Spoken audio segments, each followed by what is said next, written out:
Kumusta? Nag-medyo ako kasi na-boring ako dito. Ang dami kasing nagtatanong sa akin na nag-i-inbox sa akin. Ngayon wala na akong alaga. Paano na daw ang work ko?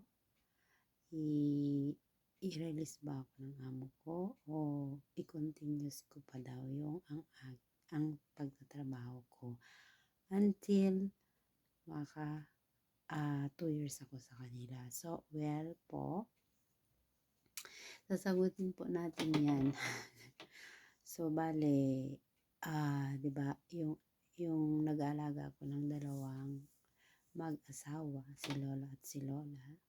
So, nauna nang pumanaw si Lola noong October 2024. So, bale, 1 year na po siya. And then naman, noong Sabado ng gabi ay pumanaw na naman ang aking lolo. So, ngayon, wala na po akong alaga. So, at ngayon dito sa bahay is mag-isa lang ako.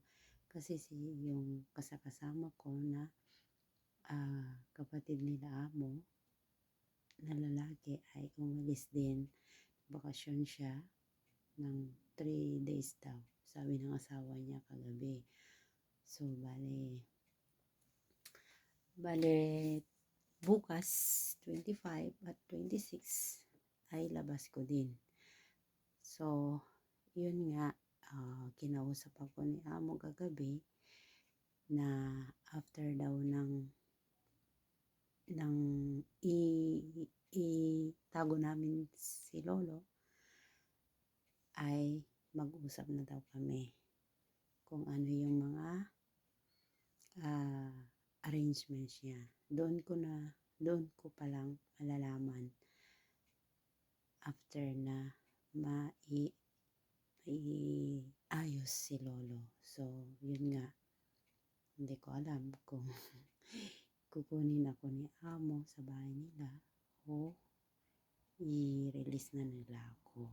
So, halimbawa, kung i-release nila na ako, hingin ko sa kanya na huwag munang ikat ang aking working visa until makahanap po ako ng bagong amo.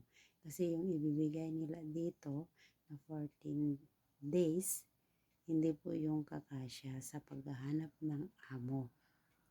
Although mag-extend immigration ng 1 week again, I'm not sure na meron agad. Kasi ngayon, December is maraming mga Pinay na nagbabakasyon sa Pilipinas o kaya bagong dating. Kaya mahirap siguro maghanap ng amo. Hindi natin alam. Hopefully na ituloy yung work ko kay amo. So, bali kasi si amo, yung anak ng mga alaga ko, siya talaga yung nakapirma. Siya talaga yung aking mga amo.